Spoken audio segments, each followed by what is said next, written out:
Então, a relação que a gente vai ter com essa substância também é única. Não vai ter uma relação única para todas as pessoas. Não faz o menor sentido a gente pensar numa legalização de substâncias sem a gente falar de anistia. É sempre importante lembrar, hoje acho que mas há algum tempo, quando se falava de droga, ninguém mencionava o álcool, né? Sim, parecia que não era uma droga. Por isso que eu gosto sempre de registrar o meu primeiro contato foi nesse lugar, dentro de casa. Então tudo tem limite. Né? Tudo demais tem limite. Isso. Não são mais, os fundamentalistas religiosos, eles não são mais contra o uso medicinal da maconha. Isso. Eles são contra o uso autônomo. Sem saber o porquê, né, que meus amigos morriam, o porquê que a polícia tava fazendo aquilo tudo, sabe? Porque eu não entendia direito o que era aquilo, né? Mas quando eu fumei, eu percebi, meu Deus do céu. Isso é só racismo, sabe? Como diz o meme, e até o ministro do STF, todos os anos as drogas vencem a guerra contra as drogas. Desde sua origem no mundo, o ser humano busca formas de alterar sua consciência, de buscar ver além. Com objetivos religiosos, medicinais ou sociais, não é de hoje que as chamadas substâncias psicoativas fazem parte do cotidiano das mais diversas sociedades. Os primeiros relatos do uso da maconha, por exemplo, datam de mais de 10 mil anos na Ásia. Há 8 milênios, as populações andinas conhecem os efeitos da folha da coca, enquanto fabrica-se cerveja há pelo menos 6 mil anos, desde que os sumérios acidentalmente descobriram o processo de fermentação de cereais. Drogas são quaisquer substâncias utilizadas que causam alterações na estrutura e funções do organismo. O café que faz despertar e o açúcar que estimula o prazer. O cigarro que faz companhia e o ópio que tira a dor. O remédio que devolve a vida e o remédio que leva à morte. É tudo droga? Embora haja relatos históricos de proibição em outros tempos, o que chamamos de guerra contra as drogas é um fenômeno recente. Há menos de um século, quase sempre por motivos sociais, políticos e econômicos, quase nunca por motivos de saúde, diversas substâncias naturais ou sintéticas foram criminalizadas. Os resultados, quase sempre desastrosos. Queda na qualidade de produtos, aumento de preço, encarceramento em massa, regulação de mercado protagonizada por organizações criminosas. Não, o consumo não diminuiu. Pelo contrário, o mais recente relatório mundial sobre drogas da Organização das Nações Unidas informa que o consumo de substâncias ilícitas cresceu 26% na última década. Como diz o meme, e até o ministro do STF, todos os anos as drogas vencem a guerra contra as drogas. Recentemente, porém, o cenário mundial já demonstra mudanças. Começando pela maconha, diversos países vêm mudando suas leis e literalmente ganhando com isso. A revista Forbes estima que o mercado legal da cannabis nos Estados Unidos movimenta mais de 25 bilhões de dólares anualmente. No Brasil, onde a legalização ainda engatinha, o uso medicinal da planta já movimenta mais de 130 milhões de reais num mercado que mais do que dobra a cada 12 meses. Quais são os próximos passos para uma política de drogas eficaz no Brasil e no mundo? Como equilibrar a necessidade de legalizar o consumo e enfrentar os perigos do uso problemático de substâncias? Que estigmas e tabus embaçam a discussão? Para botar na roda essa conversa, eu chamei Priscila Gadelha e Mica Santana. Aqui o verbo é solto e não tem proibição que cale a gente. Bora de papo?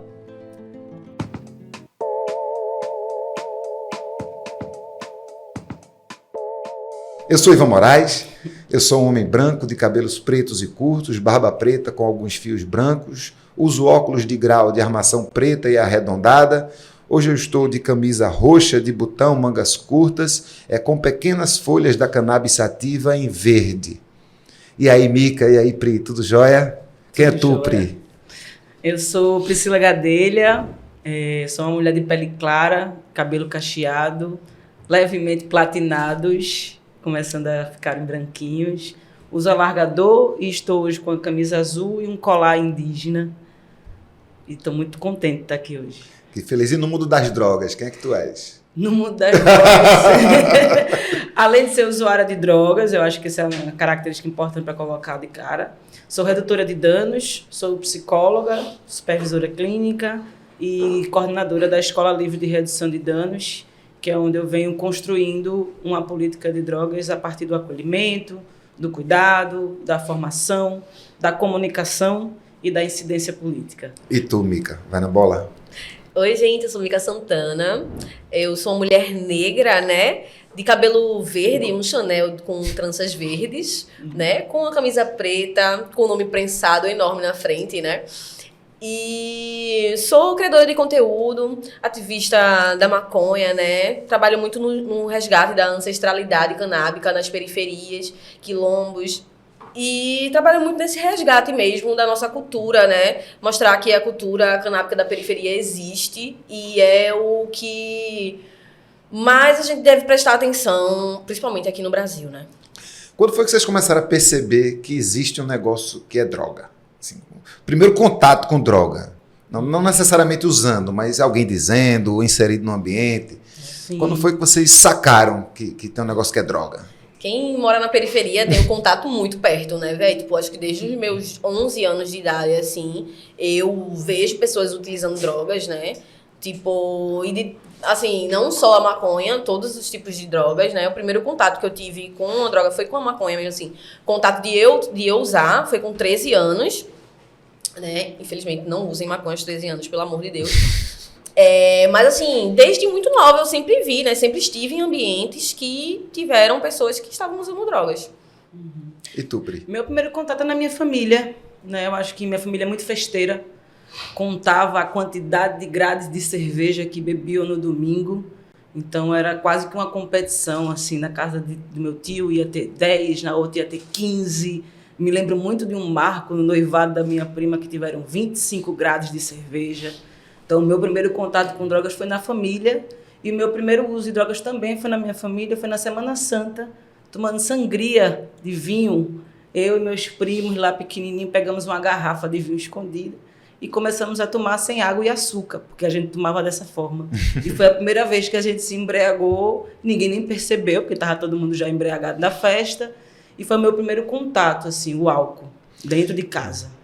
É sempre importante lembrar, hoje acho que mais não, mas há algum tempo, quando se falava de droga, ninguém mencionava o álcool, né? Sim, parecia sim, que não era uma droga. Por isso que eu gosto sempre de registrar o meu primeiro contato Pois é. nesse lugar, dentro de casa, na família, na mesa da Semana Santa, onde a gente brindava, né? Muitas famílias brasileiras têm sua socialização a partir do álcool, né? Muitos grupos de amigos. Na juventude, o álcool é praticamente obrigatório em alguns grupos sociais. Eu estava pronto para falar de uma experiência com outras drogas, mas, pô, quem é no Brasil que não engatinhou sabendo que as pessoas bebem cerveja? Tem muito caso até de parente, né, que dá para crianças muito cedo, acha engraçado, né? Brinca, pega a chupeta da criança e coloca. Dá vinho. E aí a gente acaba demais. entrando muito pela maconha, pela cocaína, só que essas que a gente pode dizer assim são drogas secundárias, né? Que vão vir mais à frente. Mas o que começa, qual é a droga domesticada? É o álcool. É aquela que o pai diz, pega ali uma cerveja para mim, né? Hoje até mudou um pouco mais, mas antigamente os pais faziam, pega ali um cigarro para mim. A minha geração, eu fui comprar muito cigarro para minha mãe. Pronto. Minha mãe fumava absurdamente, depois ela parou, mas ela fumava muito, muito, muito. E eu lembro dela em episódios possivelmente quando o corpo dela demandava, ela estava em abstinência. E alguém vai comprar cigarro para mim, assim, era uma coisa muito absurda, assim, era uma coisa, e a gente se aperreava. Acho que nenhum dos meus irmãos nem eu fumamos cigarro, talvez até pelo trauma, assim, que mamãe, ela era muito afetada, né, pelo vício na nicotina e tal. E eu acho que é importante registrar isso, assim, porque a gente tem uma mudança com o uso de cigarro a partir dos anos 90, com a política de redução de danos, a política tabagista, que vem com a política de HIV e AIDS, só que antes, né? Eu sou dos anos 80, né? Então, nós somos da geração que viu propaganda de cigarro no carro de Ayrton Senna, Marlboro. Sim. Né? Sim. A propaganda que aparecia na TV do cigarro era uma coisa que convidava você ao uso. Não era uma propaganda que falava fique distante, diferente das outras substâncias. Não. Então, as drogas domesticadas, o álcool e o cigarro, eles são um grande alicerce de manutenção de um uso lido como problemático, lido a partir da dependência química e que é pouquíssimo colocado. E aí acaba se falando muito do mercado de maconha, acaba se falando muito do crack, mas essas substâncias que estão aí alimentando, por exemplo, a violência do final de semana dentro de casa, o ciclo sistêmico de violência dentro das famílias, ninguém fala, porque ninguém quer brigar com a indústria do cigarro. A galera quer o financiamento do carnaval, do São João, das grandes festas, né? Uhum. Então, assim, é importante que se registre que tem uma diferença no tratar das substâncias. Então, para algumas, a gente abre tudo, a gente permite toda a legislação, e para as outras é crime, guerra, violência, afastamento, segregação, que às vezes fica muito nesse lugar, né? De falar de drogas, está falando de maconha. Não, a gente está falando de coisa do dia a dia. É até curioso quando a regulamentação sobre propaganda de bebida alcoólica mudou. Eu também sou de um tempo que a gente via propaganda de uísque na televisão, né? Era muito comum na novela e tal. E aí mudou há algumas décadas e hoje não pode mais propaganda de bebidas alcoólicas, mas a cerveja pode. Porque o lobby da cerveja naquele tempo colocou o grau de álcool acima do que é o grau da cerveja, justamente para garantir a permanência das propagandas da cerveja. Isso. Né? Houve aí alguma regulamentação, tem algumas coisas que são proibidas na propaganda, mas a propaganda em si, ela continua bastante legalizada. E a bebida, assim, é realmente uma destruição, né, velho? Porque, assim, tem muitas famílias, né, que são afetadas e muitos traumas que existem por conta da bebida, né? Eu, ainda bem que eu nunca tive contato com bebida. Meu pai e minha mãe nunca beberam na minha frente, nem fumaram cigarro. Então, por isso que eu digo que meu primeiro contato foi com a maconha mesmo, assim, sabe? De utilizar. Porque bebida, assim, pra mim é uma coisa que eu nem existe na minha vida. Porque eu me acostumei tanto a não ver bebida, assim, no meu dia a dia, que hoje em dia eu não bebo, sabe? Então, tipo, é uma coisa bem... Mas dá pra ver que é um rolê muito pesado, né? A relação da bebida com as pessoas. E eu acho que tem um lugar de mexer com o subjetivo. Né? Meus pais não bebiam, nem meu pai, nem minha mãe.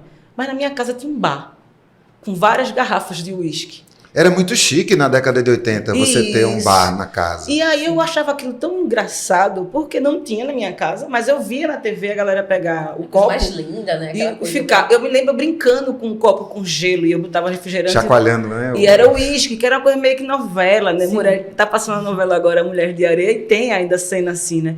O que hoje em dia não tem mais. Hoje eles botam chá, botam outro tipo de bebida que não o álcool. Mas tinha uma ostentação, e eu dizia assim, o poder está relacionado ao uso dessa substância. E era o uísque, por exemplo, né? Uhum. E aí, depois de muito tempo que eu vim me dar conta disso, assim, que tinha um imaginário também de você ter isso dentro de casa, por mais que eles não usassem.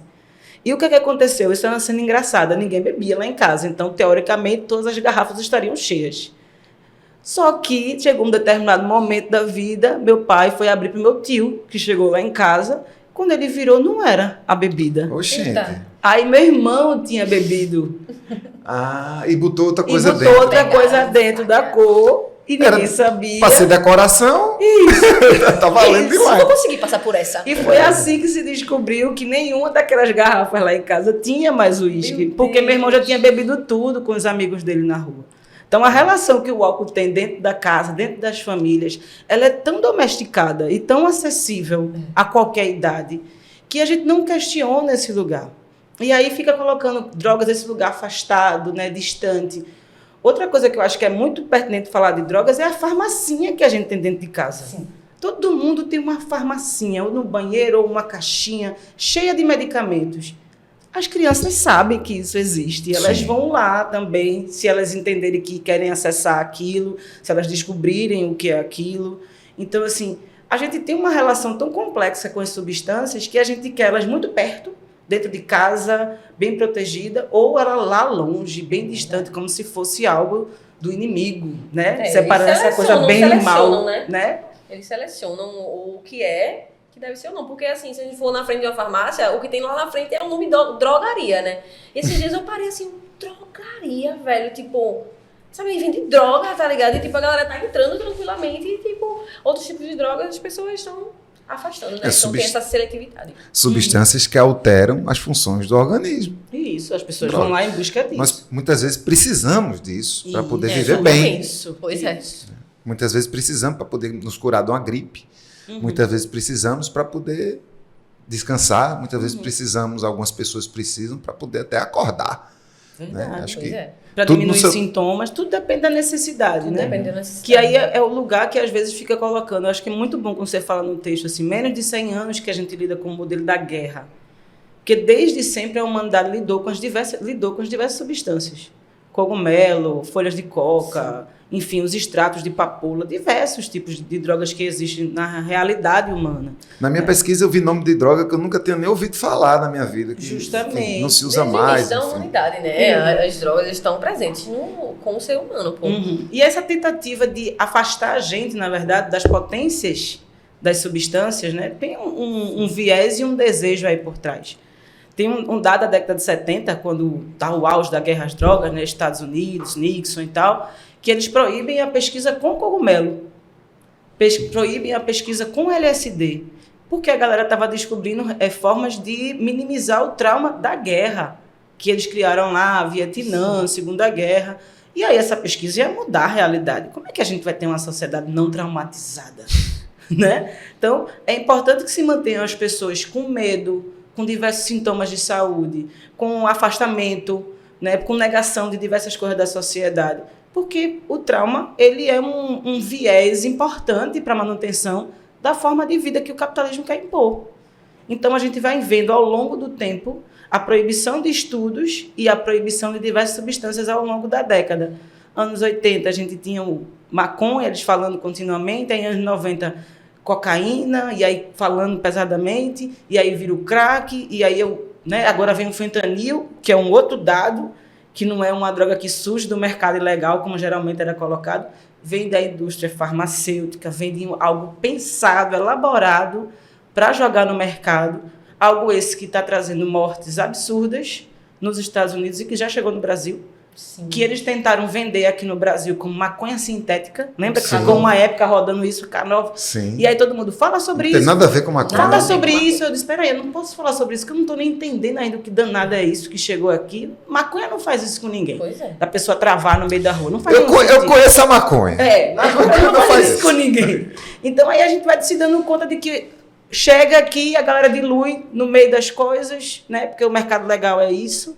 E aí, quando a gente vê, está com uma problemática absurda, porque as pessoas querem negar um debate central da sociedade. As pessoas vão fazer uso de droga, como já fizeram ao longo de toda a história da humanidade. Ninguém vai deixar de usar droga. Isso. Ninguém Agora, será que a gente não poderia construir uma forma onde as pessoas pudessem ter acesso à informação? Sim.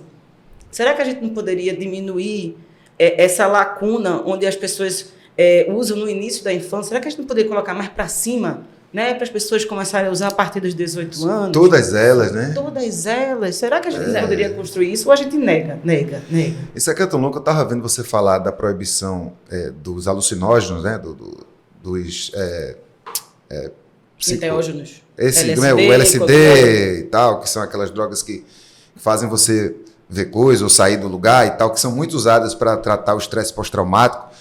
Então, hoje, hoje nos últimos anos, cada vez mais esses estudos voltaram, só que voltaram com um intervalo de 50 anos. Então a galera está hoje retomando estudos que há 50 anos já estavam sendo feitos e que hoje podiam estar lá na frente. Inclusive o futuro da psiquiatria passa necessariamente por substâncias que estão como o LSD e as que compõem os cogumelos, por exemplo, né? Que tem um lugar aí da indústria farmacêutica, né? Assim como a gente tem a indústria da cerveja, que faz um lobby tremendo e a ponto de aumentar os índices lá para ela ficar sendo permitida a ter propaganda, a indústria farmacêutica ela alimenta um cenário de dor, e aí a prova disso agora é o fentanil e as outras drogas relacionadas que têm o mesmo efeito, que a galera faz deliberadamente isso. Não é algo impensado, aconteceu. Não, é deliberado. Né? Tem uma série do Netflix muito boa, Império da Dor, indico todo mundo a assistir, que ela traz esse relato, inclusive, essa vivência de como é... Lá foi o Oxycontin, Sim. que aí mostra, inclusive, e aí é bem interessante porque eles mostram um cenário, inclusive, de alguém que lá atrás era a favor da lobotomia, que era aquela de cortar a cabeça da pessoa para fazer o tratamento de transtornos mentais, né? E é o mesmo grupo. Sim. Dono da empresa. Foi o sobrinho do cara que criou, né, o Oxycontin. E aí é massa que na série mostra ele dialogando com esse tio, dizendo assim, se ninguém morreu, tá tudo bem. Né? Só que aí, será que a gente pode evitar a morte, mas também evitar diversos outros sintomas? Né? A pessoa entrar em abstinência numa farmácia para roubar medicamento, que é o que vem acontecendo nos Estados Unidos, e já acontece no Brasil, que recentemente eu vi. E às vezes morre. Eu conheço pessoas que já fizeram isso. Isso. Ô, Mica, eu tava pensando aqui um negócio, que minha história, o Pirrainha, morando na casa da minha avó, num bairro, e perto da casa de vó, Priscila já ouviu essa história, perto da casa da minha avó tinha um bar, que devia ser um bar muito bacana, mas eu era um pirraia, e aparentemente era um bar que a galera ia e as pessoas fumavam maconha, né? E eu não podia nem passar na frente, era o bar dos maconheiros, então eu morria de medo de maconheiro, eu não sabia o que maconheiro era, eu não sabia o que maconheiro fazia, eu não sabia o que é que fazia o maconheiro ser maconheiro. Eu não sabia que existia maconha. Só não pode chegar perto. Eu não sabia que existia maconha. Eu sabia que existia um maconheiro. Sim. Que era uma coisa perigosa. Assim, era uma coisa que, sei lá, criança não pode passar na frente do bar da maconha. E quando eu fui crescendo, eu não me lembro de ter havido um ponto de inflexão na mudança da minha percepção sobre essa planta. Mas eu me lembro de ter visto pessoas fumando. E me lembro muito da minha adolescência, eu não fumei com 13 anos, mas eu comecei a ler muito. Eu fui experimentar maconha com 18 anos de idade. Eu também. Porque eu morria de medo do que me diziam. Eu dizia, rapaz, depois eu experimento um negócio desse e nunca mais eu volto, né? Então, quando eu fui fumar, eu já tinha lido, e naquele tempo não tinha internet. Né? Então, eu já tinha buscado livros, eu tinha estudado tanto, eu era quase um especialista, quando eu fui ver um cigarro de maconha que pudesse chegar na minha mão. Para tu, que é mais nova, que tem internet, e que em algum momento, eu não sei, você me diz, se em algum momento a maconha era vista para você como uma coisa absolutamente absurda, de ruim, de perigosa, de violenta, ou para você sempre foi uma coisa natural, e para as duas, na verdade essa pergunta é para as duas também, se houve um ponto de inflexão, quando você começa, veja bem, não é bem assim não, isso que a televisão está dizendo. Sim. Então, eu sempre fui aquela pessoa, assim, tipo, contra tudo, assim, sabe? Tipo, na real, nem é contra tudo, mas, assim, tipo, eu sempre fui de pensar muito nas coisas e observar as coisas, assim, sabe? Então, tipo, pra mim, a maconha foi dessa forma por muito pouco tempo. Porque eu observava muito onde eu morava no Alto Santa Isabel, né, em Casa Amarela, e, tipo, eu percebia muito que as pessoas não ficavam do jeito que as outras falavam, sabe? Então, tipo, eu sempre fui essa mini ativistinha, assim, sabe? De falar, ele é maconheiro, mas ele não tá fazendo nada não, sabe? Então, até que eu experimentei, né? Então fiz, velho. Eu nem chapei no dia, assim, eu fiz, caramba, vai, tipo, nem Você falou assim, eu não tô sentindo nada. Peraí, pô. Eu falei, peraí, que palhaçada, velho. Então, nada a ver. Nada a ver, assim. E foi a partir daí que eu comecei a entender essas coisas. E também eu ficava sem saber, né? Antes de fumar, eu ficava sem saber o porquê, né? Que meus amigos morriam. O porquê que a polícia tava fazendo aquilo tudo, sabe? Porque eu não entendia direito o que era aquilo, né? Mas quando eu fumei, eu percebi, meu Deus do céu. Isso é só racismo, sabe? Então foi assim que eu comecei a evoluir a minha vida canábica, assim, né? Pensando realmente em como as coisas poderiam ser feitas. Percebendo, né? Percebendo mesmo, observando tudo, né? Uhum. Porque a informação, ela não chega, né? Tipo, na gente, assim, dessa forma. E se a gente não perceber, contar para os nossos amigos, tipo, chegar e conversar, tipo, nada acontece, né? Uhum. E eu sempre fui muito observadora, muito observadora. Total. Eu acho que pra mim teve uma coisa muito parecida contigo, foi o medo. Né? Não chegue perto aos maconheiros.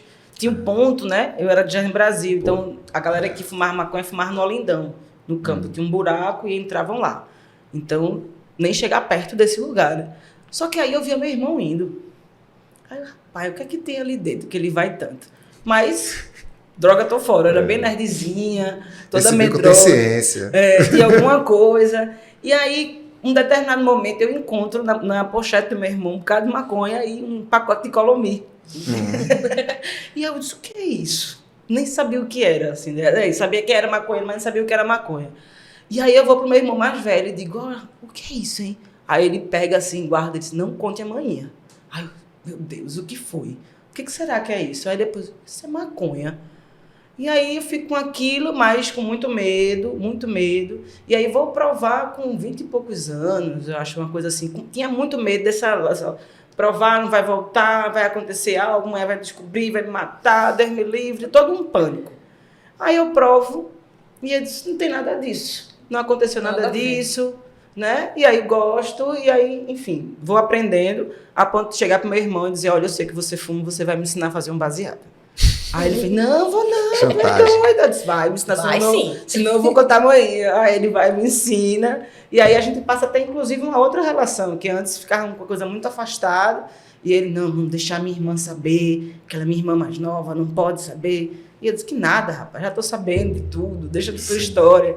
E aí abre esse precedente, né, na minha vida, assim. Morando em Olinda, então, o que eu mais tinha era maconheiro em volta, era, enfim, cultural que estava ali, só que tinha muito pânico, o que afastava, né? Fui nessa lógica de estudar para saber o que era, e aí eu vi que a maconha não tinha esse efeito nocivo, que eu não ia morrer se fumasse um baseado.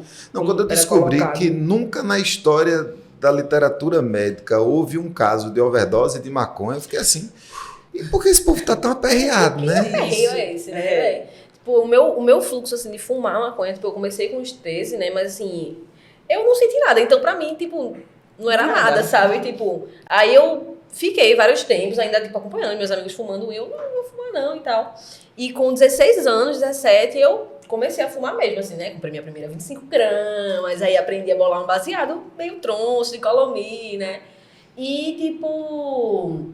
Foi percebendo mesmo, assim, sabe? Percebendo mesmo. E eu acho que com 18, 20 anos, assim, eu comecei a pensar realmente o que era isso, sabe? Tipo, então eu não via nada na internet sobre maconha, principalmente no Viés Negro, né? Na favela, não tinha ninguém falando sobre a maconha nas favelas, né? Tipo, e eu achava aquilo tão massa, sabe? Tipo, da gente sentar, conversar, sabe? Tipo, chegar ai, tô numa mágoa do caramba, velho. Então bora fumar um pra gente conversar, trocar esse afeto, sabe? Então foi aí que eu comecei a criar conteúdo, assim, na internet. Eu fiz, velho, eu sou designer, eu só não gosto de ser designer, então eu vou fazer umas ilustrações, assim, tipo, aleatórias sobre as histórias dos meus amigos, né? Tipo, eu quero mostrar as histórias que acontecem aqui com a gente. Então eu criava os personagens que pareciam os meus amigos, e eles contavam várias histórias, então eu fazia o quadrinho e tal. Foi assim que eu comecei a trabalhar e a pensar sobre maconha, assim, né? E, como tu falou, né, sobre a informação, que falta mesmo pra gente. Quando a informação chegou na minha vida, assim, tipo, minha cabeça fez assim, velho. Que foi quando eu li o livro Fumo de Negro, né? O Fumo de Negro, pra mim, tipo, fez abrir minha cabeça, assim, e me fez, tipo, prosseguir muito em relação a isso, assim, né? E me deu força pra continuar até hoje, né? A lutar pela nossa cultura, entender o porquê que a gente fuma maconha, sabe? E isso é muito massa, velho. É muito massa. Ô, Mica e Pri, a gente tá falando aqui muito de boa, mas é importante a gente lembrar que para toda substância também existe uso problemático, inclusive para maconha. Né? Então eu queria perguntar a vocês se até que ponto é importante a gente sempre estar trazendo a discussão também sobre o uso problemático, né? Se vocês já passaram por alguma experiência desse tipo, assim, a gente vê sempre o uso problemático de álcool o tempo todo, mesmo quando não é referido como, mas é preciso que a gente aprenda, né? Vocês falaram muito de informação, né? Aprenda qual é o efeito de cada substância, o que é que a gente precisa fazer se a gente quiser usar com menos risco, essa questão de redução de danos. Né? O que é que a gente tem para falar sobre o uso problemático? Enquanto vocês falam, entendendo que uma parte importante da redução de danos, fica aí a lição, é a gente se alimentar. Eu trouxe um caldinho que eu fiz ontem de noite para a gente poder embalar essa conversa. É um caldinho sem nada que possa ser criticado pela Polícia Federal, mas temos um caldinho. Temos um caldinho de camarão e temos um caldinho vegano, que é feito com girimum e leite de coco. Vocês vão de quê? E eu vou de camarão. Eu vou de camarão também. Vai todo mundo de camarão. Enquanto eu preparo os caldinhos, uso problemático é o tema. Como é que a gente lida com isso numa perspectiva de nova política de drogas? Como é que a gente lida com o uso problemático sem prender e sem matar a gente. Eu acho que, assim, a minha história com o uso problemático é bem doideira, assim, né? Porque como eu comecei a utilizar maconha aos 13 anos, assim, sabe? Tipo, a gente não tinha informação de nada. A gente não sabia de nada. E quando a redução de danos chegou na minha vida, assim, o meu uso mudou completamente.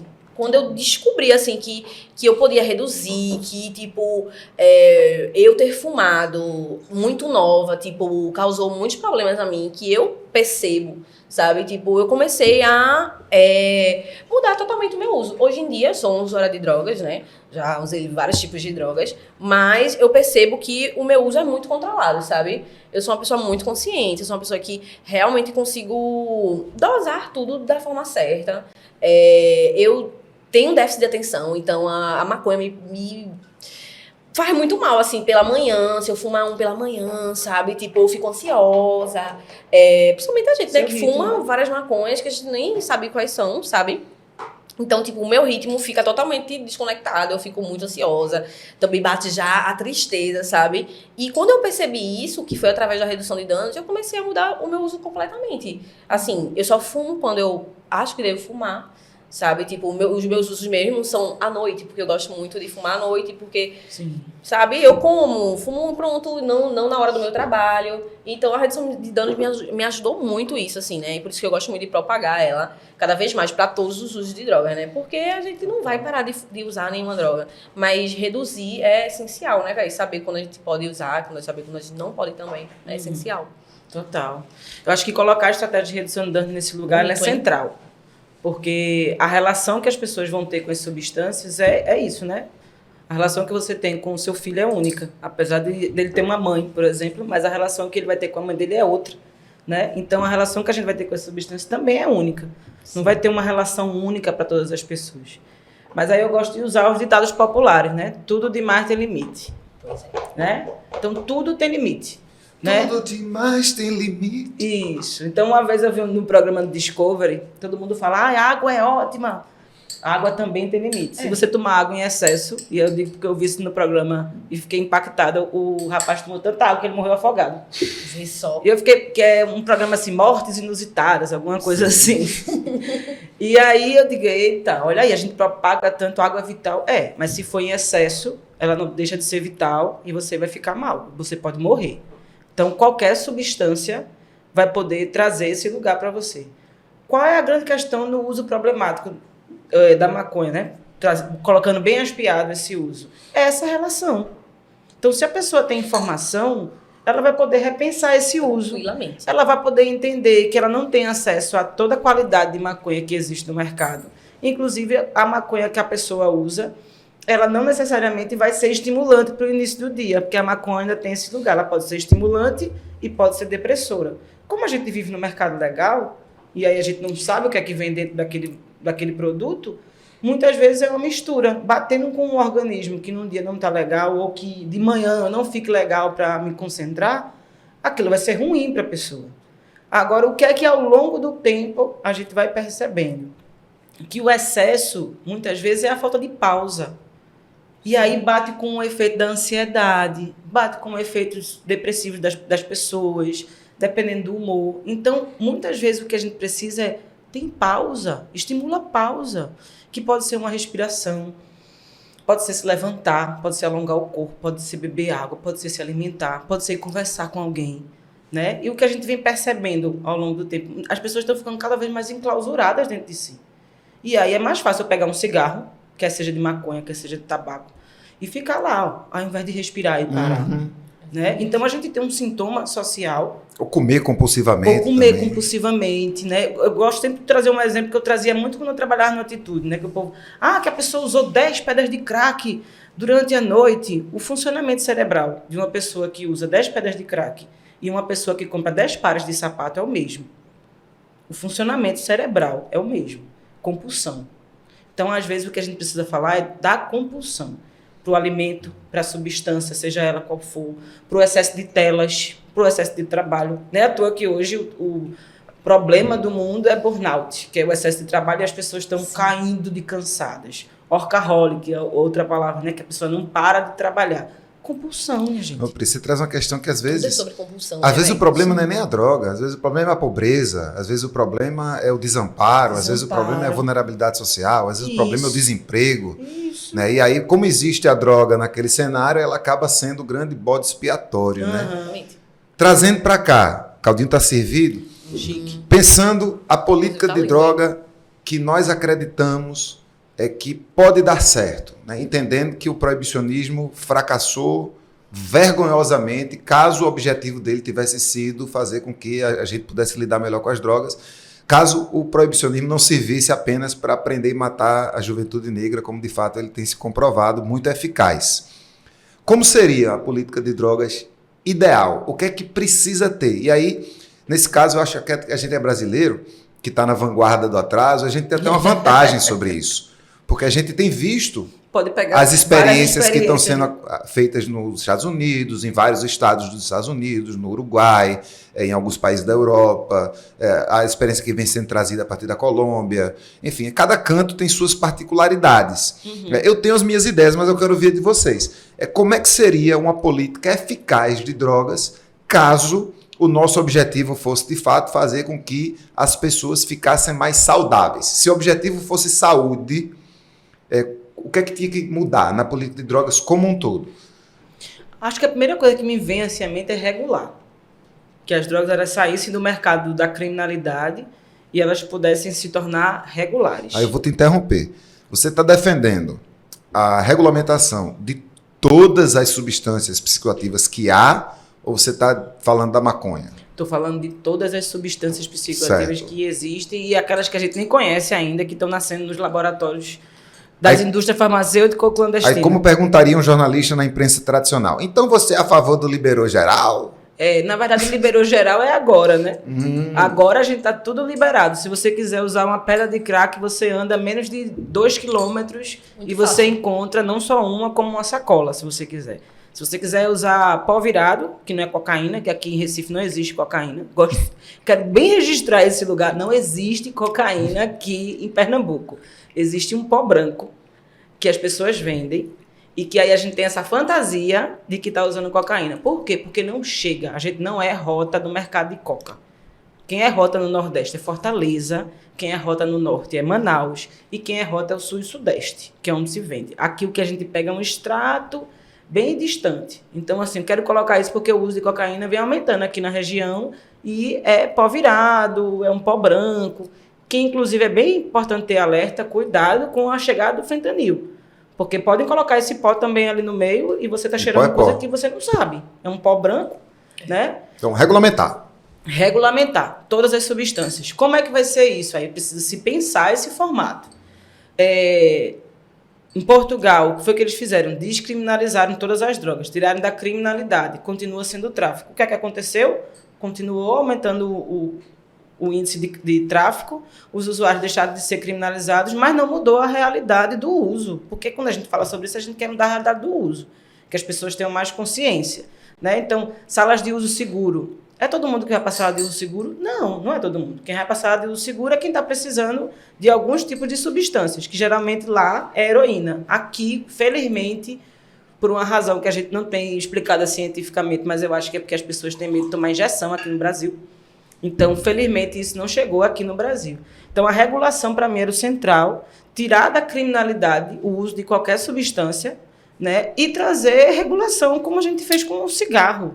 E aí a gente teve uma política que funcionou. A gente saiu dos anos 80. Esse dado é muito absurdo. 80% da população fumava. Isso é muito louco. E aí eu fui me dar conta que é real. Minha mãe tem 12 irmãos, 8 fumavam. Hoje só tem uma que fuma. Então eu vi a política tabagista acontecer. Minha mãe é um exemplo disso. Pronto. Tivemos muito trabalho. Agora, logicamente que não é algo simples.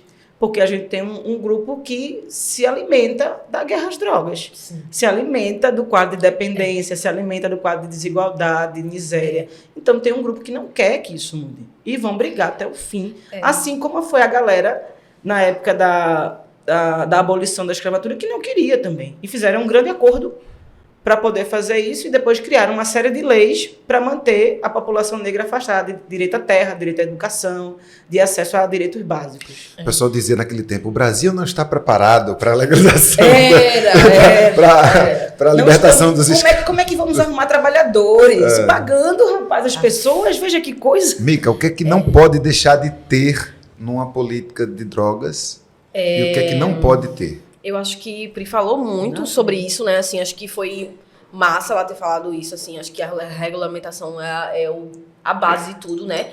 E que essa regulamentação venha com muita reparação histórica, né, velho? Muita reparação histórica mesmo. Porque não adianta, né, regulamentar as coisas, vender as coisas em lojas e as pessoas negras continuarem no tráfico, como aconteceram em todos esses países que foram legalizados, né? A maioria desses países que foram legalizados, eles legalizaram, descriminalizaram, mas eles não pensaram numa reparação histórica, né? Eles pensaram numa reparação histórica depois. E isso acaba deixando a gente na mesma, né, velho? E é isso, eu acho que a regulamentação é essencial de todas as drogas e a reparação histórica é essencial também. Tudo junto com a redução de danos, que é uma das coisas mais essenciais quando falamos de uso de drogas, né, velho? Eu tô com vocês aí. Eu acho que não faz o menor sentido a gente pensar numa legalização de substâncias sem a gente falar de anistia. Total. Acho que teve um país, não sei, ou foi Equador ou foi Peru, que quando pensou a questão da descriminalização, tiveram uma anistia de muitos presos, saiu muita gente. Veja o que aconteceu nos Estados Unidos. Eles legalizaram, rendendo 25 bilhões de dólares. 25 bilhões de dólares, bicho. 100 bilhões de dólares, 100 bilhões de reais por ano. Pra você ter ideia, o orçamento da cidade do Recife, o ano inteiro, não chega a 7 bilhões. A gente tá falando, um negócio, é um número que ninguém nunca viu na vida. Nem imagina.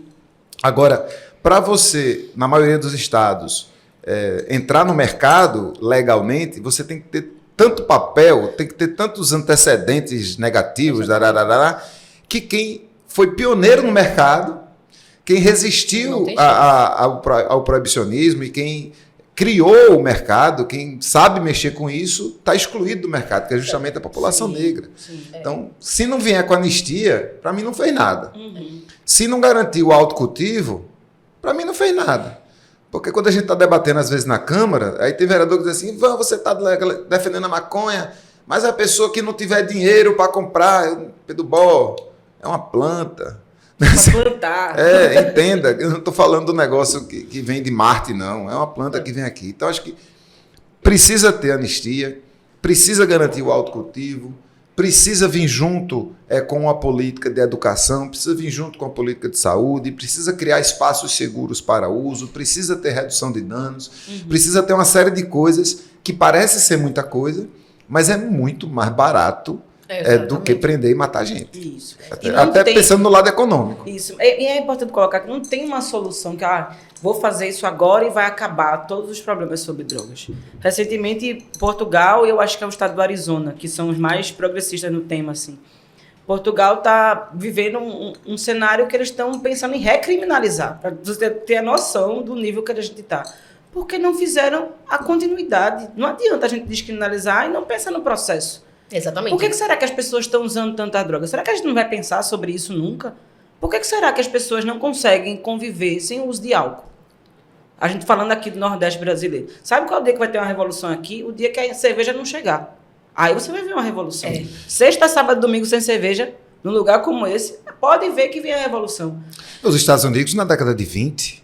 Isso. Em que os gangsters tomaram conta do mercado do álcool, vendendo qualquer merda. Isso, nasceu Al Capone. Vendia gasolina e a galera tomava e pronto. E nasceu Al Capone.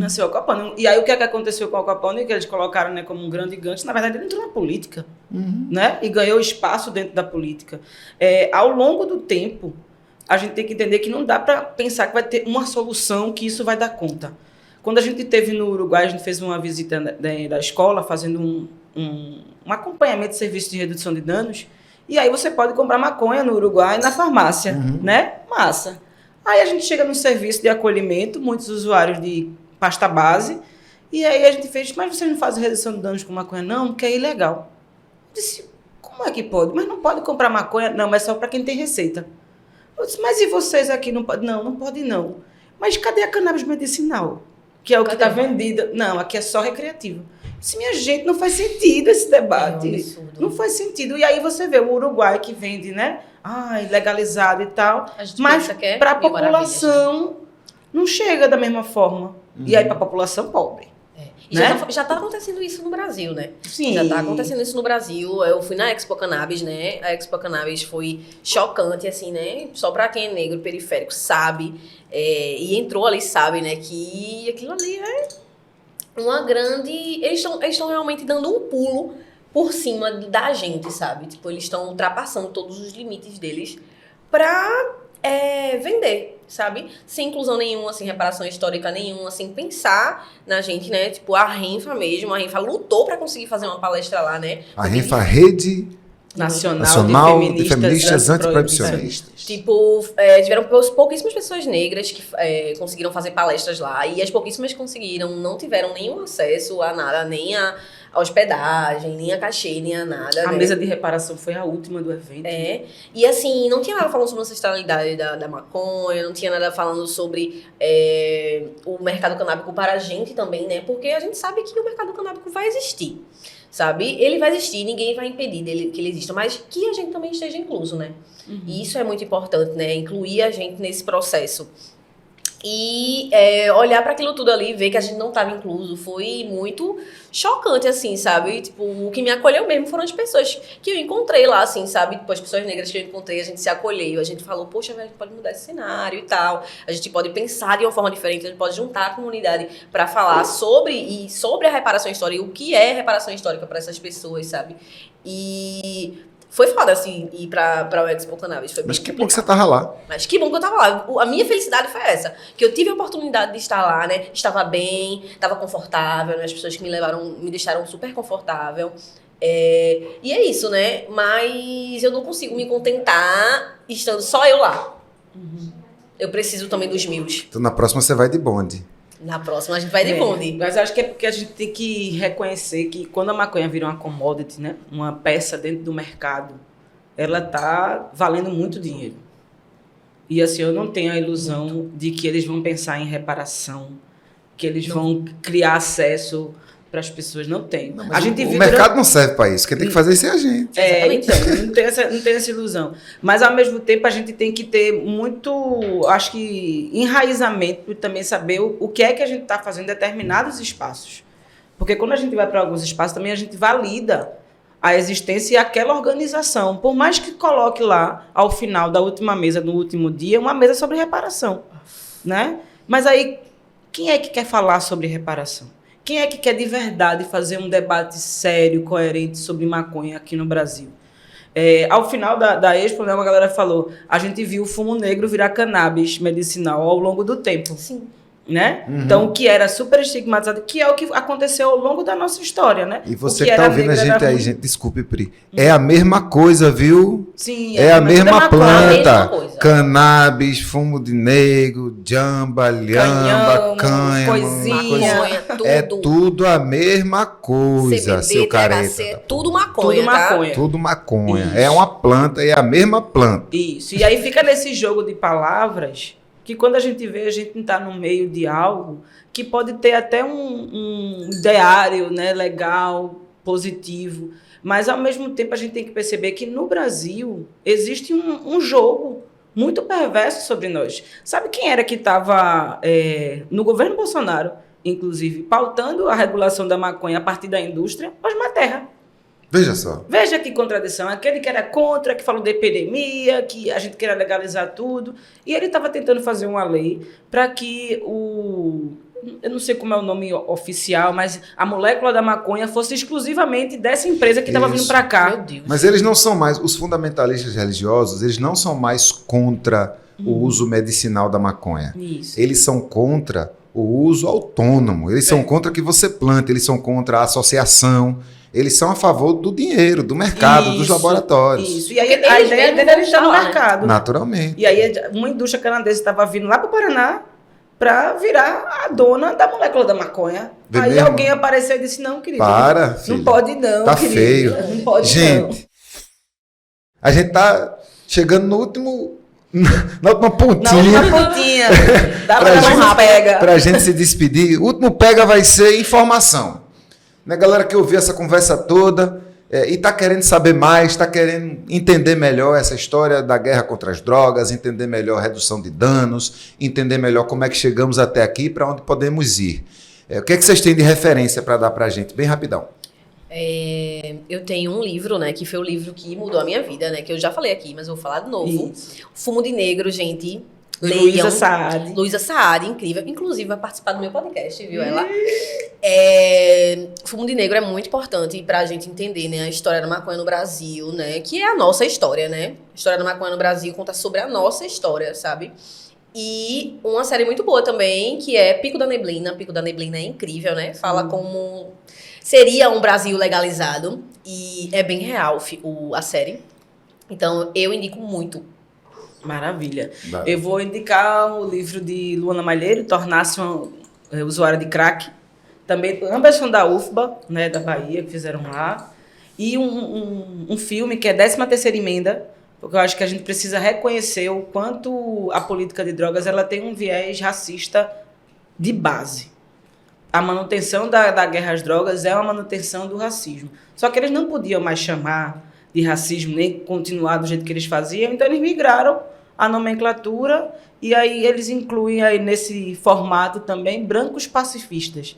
E isso eu fui aprendendo ao longo da história, né? Então, assim, a guerra às drogas ela é de viés racista, classista e com todos aqueles que tentam ousar contra esse sistema.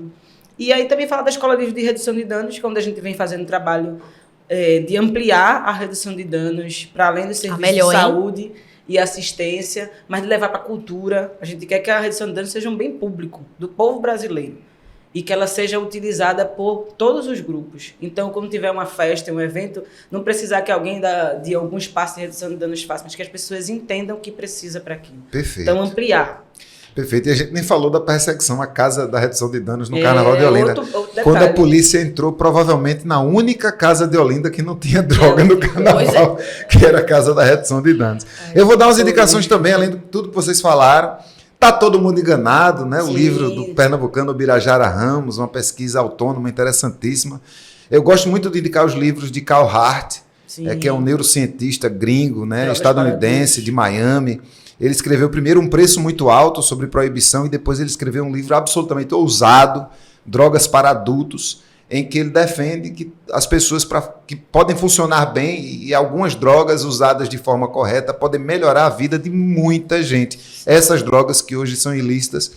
Também vou indicar o Mano a Mano, né, o programa de entrevistas do nosso querido Mano Brown, que tem um episódio sobre maconha muito bom, além do Baseado em Fatos Reais, que está no Netflix também, é um filme massa. Um filme massa. Muito é massa, não é massa? É massa demais. É muito massa. É muito massa. Gente, massa demais estar com vocês hoje. Acho que foi uma conversa que ela não terminaria se a gente não fosse obrigado a terminar. Tudo demais tem limite. Tudo demais tem limite, até a conversa. Tamo junto. Esse caldinho tava uma delícia, viu? Vale ressaltar. Vale ressaltar. Gente, alegria demais conversar hoje com Mica e com Priscila. Essa conversa traz memória, ela traz também muito sonho para o futuro. A gente no Brasil está vivendo uma fase crítica do processo de legalização.